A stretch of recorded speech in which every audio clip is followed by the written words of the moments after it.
Hi guys, welcome to Shri family. இன்றைக்கி நம்ம என்ன பார்க்க போகிறோம்னா டொமேட்டோ ரைஸ் தான் எப்படி பண்ணுறதுன்னு பார்க்க போகிறோம். அதுக்கு குக்கரில் எண்ணெய், அதுக்கப்புறமா கொஞ்சமாக நெய், அப்புறம் நான் வச்சுருக்க ஸ்பைசஸ்லாம் எடுத்துக்கோங்க. பட்டை, கிராம்பு, சோம்பு, அதுக்கப்புறம் வாசனைக்கு ஒரே ஒரு ஏலக்காய். அதுக்கப்புறம் அதை நல்லா வதக்கி விட்டுக்கோங்க. அப்புறம் நான் ஒரே ஒரு பெரிய வெங்காயம் கட் பண்ணி வச்சுருக்கேன், அதையும் ஆட் பண்ணி நல்லா வதக்கி விட்டுக்கலாம். வெங்காயம் நல்லா ப்ரௌனிஷாக ஆகிற வரைக்கும் நல்லா வதக்கி விட்டுட்டே இருக்கணும், அப்போ தான் நம்மளுக்கு நல்லாயிருக்கும்.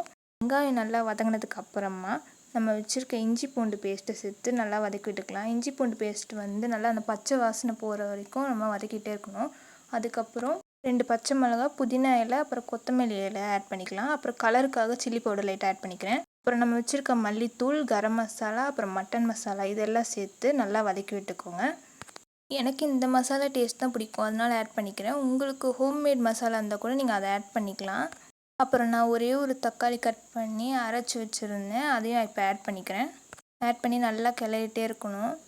அதுக்கப்புறம் எண்ணெய் தனியாக பிரிஞ்சு வரப்போ ஒரு பேக்கெட் தயிர் ஆட் பண்ணிக்கிறேன். தயிர் ஆட் பண்ணிட்டு நல்லா மிக்ஸ் பண்ணிக்கலாம்.